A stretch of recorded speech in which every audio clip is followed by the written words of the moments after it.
घराणेशाहीवरून नवनाथ बन यांनी आता रोहित पवारांना टोला लगावला। विरोधकांनी आत्मपरीक्षण करावं, भाजपचे 95% उमेदवार हे सर्वसामान्य कार्यकर्ते आहेत। रोहित पवारांनी भाजपवर घराणेशाहीचा आरोप केला होता।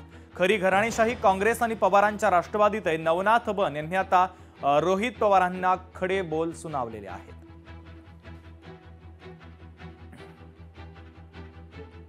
भारतीय जनता पार्टीवर घराणेशाहीचा आरोप करणाऱ्या विरोधकांनी आत्मपरीक्षण करावं। महाराष्ट्रामध्ये जवळपास 288 नगर परिषदा आणि नगरपालिकेच्या निवडणुका आहे। यापैकी फक्त 5% ठिकाणी कुटुंबामध्ये किंवा आमच्या कुटुंबातील कार्यकर्त्यांना संधी देण्यात आली। इतर 95% ठिकाणी भारतीय जनता पार्टीचा सर्वसामान्य कार्यकर्ता निवडणुकीमध्ये उमेदवार म्हणून उभा आहे।